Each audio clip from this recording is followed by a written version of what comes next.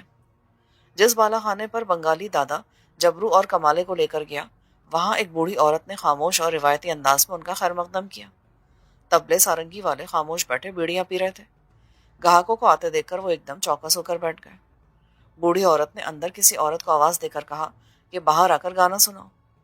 جبرو اور کمالہ بیزاری سے گاؤ تکیوں کا سہارا لے کر بیٹھ گئے۔ جبرو نے کمالے سے کہا کہ وہ ایک گانا سن کر وہاں سے چلے جائیں گے۔ کمالے نے روپے کے نوٹوں کی گڈی نکال کر اپنے سامنے رکھ لی۔ اب ان کی نظریں اس کوٹری کی طرف لگی تھیں جہاں سے گانے والی کو باہر نکلنا تھا۔ پہلے ایک گنڈا ٹائپ موٹی گردن والا بنگالی باہر نکلا، جس نے جبرو اور کمالے کو نمسکار کیا اور سازندوں کے پہلو میں ایک طرف کو ہو کر بیٹھ گیا۔ سازندے ساز ملا رہے تھے۔ بوڑھی نائکا تھالی میں پان سجانے لگی تھی۔ اس کمرے سے ایک اور پکی عمر کا بھینسے نما آدمی باہر نکلا۔ وہ بھی ایک طرف ہو کر فرش پر بیٹھ گیا۔ جبرو نے کہا، لگتا ہے ادھر سے آج کوئی عورت نہیں نکلے گی۔ ابھی یہ جملہ اس کے منہ میں ہی تھا کہ کمرے کے پردے کے پیچھے سے ایک بنی سوری ریشمی ساڑی والی نوجوان لڑکی نمودار ہوئی۔ وہ گہنوں سے لدی ہوئی تھی۔ اس نے محفل میں آتے ہی 3 بار جھک کر سلام کیا اور چاندنی پر بڑے سلیقے سے بیٹھ گئی۔ جبرو کو ایک جھٹکا سا لگا اور وہ گاؤ تکیے سے الگ ہو کر سیدھا ہو گیا۔ اسے اپنی آنکھوں پر یقین نہیں آ رہا تھا، لیکن اس کی آنکھیں دھوکہ نہیں کھا سکتی تھیں۔ یہ وہی بنگالی لڑکی تھی جسے اس نے صبح گنڈوں سے بچایا تھا۔ جبرو ہکا بکا سے اسے دیکھتا رہ گیا۔ اسے یقین نہیں آ رہا تھا کہ جس لڑکی کی عزت اس نے شریف سمجھ کر بچائی تھی وہ رقاصہ نکلے گی۔ لڑکی جبرو کے محسوسات سے بے خبر بڑے انداز سے چلتی ہوئی کمرے کے وسط میں پہنچی اور جھک کر تماشائیوں کو سلام کرنے کے بعد گانے بیٹھ گئی۔ کسی مشہور شاعر کی پرسوز اور پردرد غزل تھی، لیکن اسے کیا کہا جائے کہ جبرو اور کمالی کی سمجھ میں کچھ نہیں آ رہا تھا۔ یہ وہی لڑکی ہے جسے صبح میں نے گنڈوں سے بچا کر اس کے گھر بالی گنج پہنچایا تھا۔ جبرو نے آہستگی سے کمالے کو بتایا، تم تو کہتے تھے کہ وہ کالج کی لڑکی تھی، میں شرط لگاتا ہوں کہ یہ وہی لڑکی کمالے۔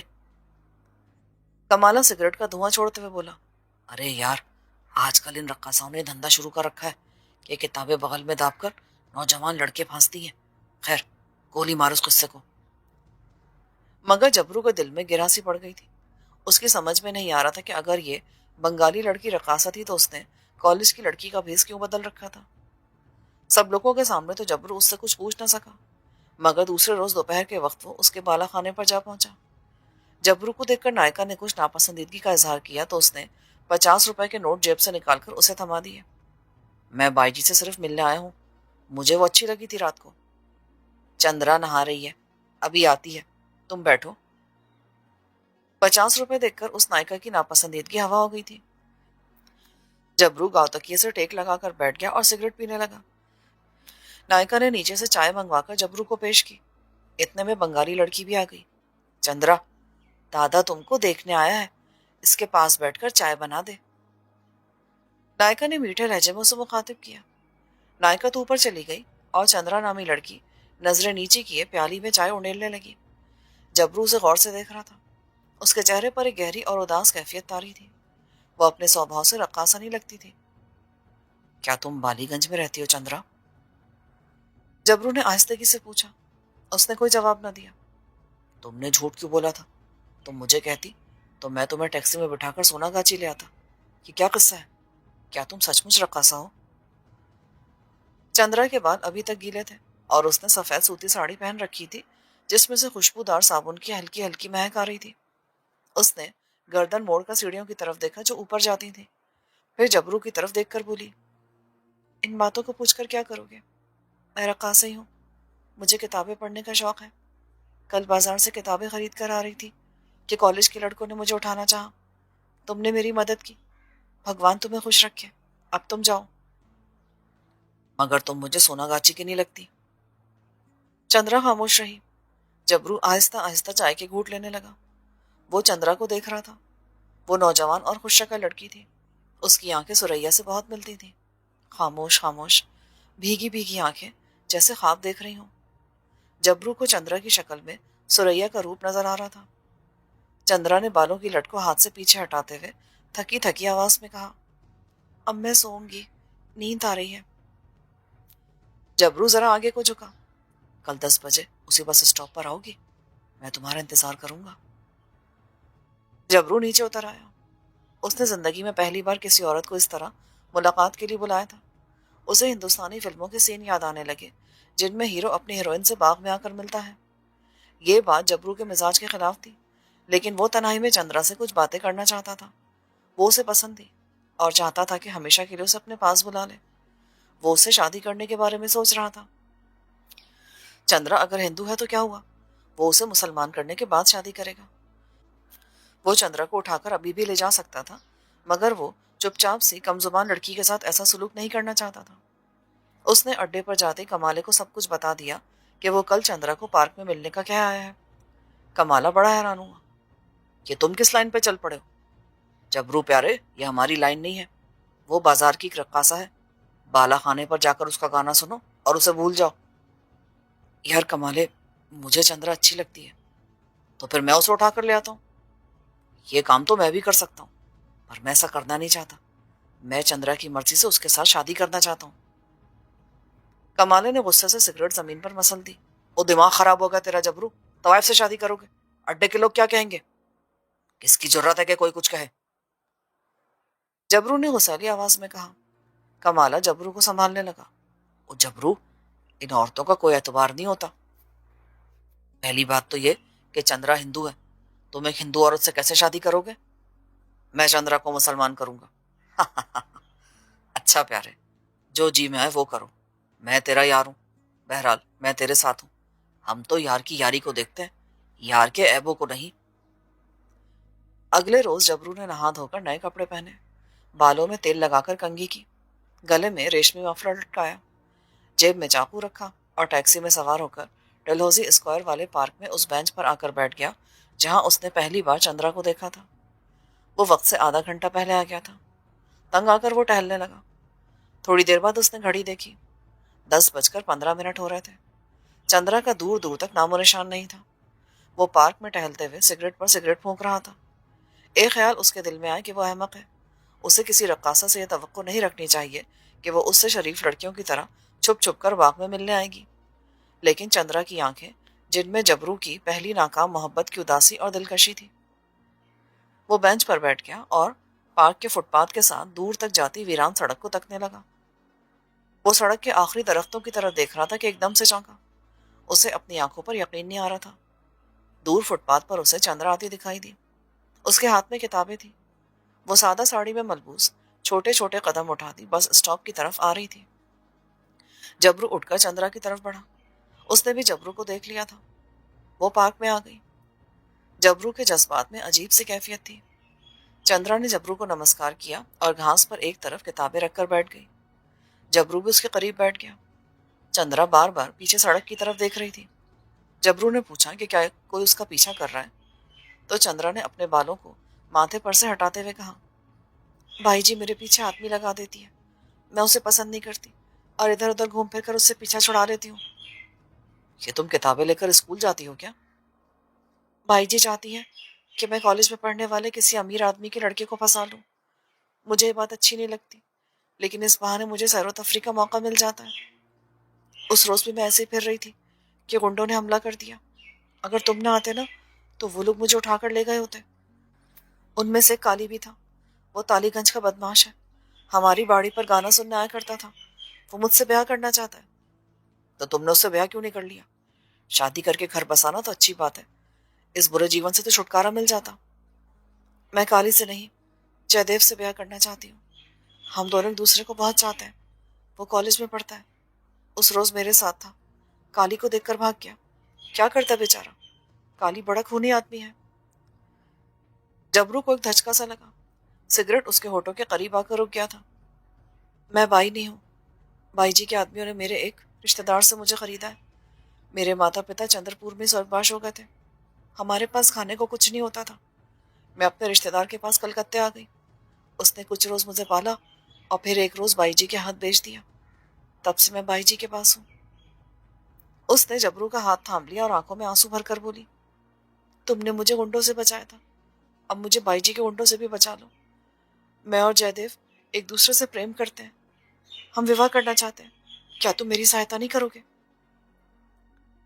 جبرو کے جذبات میں کچھ دیر پہلے جو ہیجان برپا تھا وہ اب کسی حد تک معمول پر آ گیا تھا۔ اس نے سگریٹ کا کش لگا کر اسے دور پھینکا اور چندرا کی طرف دیکھتے ہوئے آہستہ سے اپنا ہاتھ پیچھے کھینچ لیا۔ تم اپنے پریمی کے پاس کیوں نہیں چلی جاتی؟ جے دیو آج بھی کالج نہیں آیا، وہ گنڈوں سے بہت ڈرتا ہے لیکن مجھ سے بہت پریم کرتا ہے۔ کیا اسے علم ہے کہ تم بائی جی کے بالا خانے پر رہتی ہو اور کالج میں نہیں پڑھتی؟ نہیں، میں نے اسے یہ بات نہیں بتائی۔ جب اسے اصل بات معلوم ہوگی تو کیا تم سمجھتی ہو کہ وہ تمہارے ساتھ رہے گا؟ ہرگز نہیں، وہ ایک بزدل لڑکا ہے، اور پھر اس کے ماتا پتا ایک رقاصہ کے ساتھ اپنے بیٹے کا وواہ کیسے کر سکتے ہیں؟ چندرا گھٹنوں پر سرک کر آہستہ آہستہ رونے لگی۔ تو پھر میں کیا کروں، کہاں جاؤں؟ میں گناہ کا جیون نہیں گزارنا چاہتی۔ میرا ایک پتی ہو، بچے ہوں، میں محنت مزدوری کر لوں گی، جیدیو کو راضی کر لوں گی۔ پہلے تم جیدیو سے مل کر اس سے بات کرو، اگر وہ راضی ہوتا ہے تو مجھے میری کھولی پر پیغام بھجوا دینا، پھر تم جو کہو گی ویسا ہی ہوگا۔ اب تم جاؤ۔ جبرو اٹھ کھڑا ہوا۔ وہ پارک سے نکل کر ڈلہوزی اسکوائر کی طرف چل پڑا۔ اس نے پیچھے مڑ کر بھی نہ دیکھا۔ چندرا جبرو کو جاتے دیکھتی رہی، پھر ساڑی کے پلو سے آنسو پوچھتی ہوئی اٹھی اور بس اسٹاپ پر آ کر کھڑی ہو گئی۔ جبرو بوجھل دل کے ساتھ پیدل لوور چتپور روڈ کی طرف جا رہا تھا۔ وہ اداس تھا۔ ایک مدت بعد اسے اپنی پہلی محبت سریا کی آنکھیں اپنے بہت قریب آتی محسوس ہوئی تھی، مگر اب وہ ایک بار پھر اس سے دور ہو گئی تھی۔ اپنے موہنی سنیما والے اڈے تک پہنچتے پہنچتے جبرو نے اپنے دل سے تمام مایوس خیالات کو جھٹک دیا اور گنگناتا ہوا کالے پہلوان کے احاطے میں داخل ہو گیا۔ ایک ہفتہ گزر گیا۔ جبرو اس عرصے میں سونا گاچی کے علاقے کی طرف نہیں گیا، اس خیال سے نہیں کہ وہ چندرا سے دور رہنا چاہتا تھا، بلکہ اسے ویسے ہی بازاروں میں زیادہ گھومنا پسند نہیں تھا۔ ایک روز وہ اپنے علاقے کے امجدیہ ہوٹل میں اکیلا بیٹھا دوپہر کا کھانا کھا رہا تھا کہ اسے ایک دور کا امرتسری رشتہ دار آتا دکھائی دیا۔ جبرو نے منہ دوسری طرف پھیر لیا، مگر وہ جبرو کے سامنے والی کرسی پر آ کر بیٹھ گیا۔ جبرو کو مجبوراً اس سے سلام دعا کرنی پڑی۔ اس رشتہ دار نے ادھر ادھر کی باتوں کے بعد اسے بتایا کہ اس کی خالہ کی بیٹی کی شادی ہو گئی ہے اور وہ اپنے خاوند کے ساتھ زکریا اسٹریٹ کے ایک مکان میں رہتی ہے۔ اس کا خاوند یہاں شالوں کی دھلائی اور رفوگری کرتا ہے۔ اس شخص نے انکشاف کیا۔ جبرو کو روٹی کا نوالا زہر لگا۔ اس نے اس سے کوئی بات نہ کی، اٹھا اور دیوار کے ساتھ جا کر لگے نلکے پہ ہاتھ دھوئے اور ہوٹل سے باہر نکل گیا۔ سریا کی شادی ہو گئی تھی اور وہ اسی علاقے میں رہ رہی تھی اپنے خاوند کے ساتھ۔ جبرو کو اپنا حلق کڑوا لگا۔ اس نے فیصلہ کیا کہ اب وہ کھانا کھانے زکریا اسٹریٹ والے ہوٹل میں کبھی نہیں آئے گا۔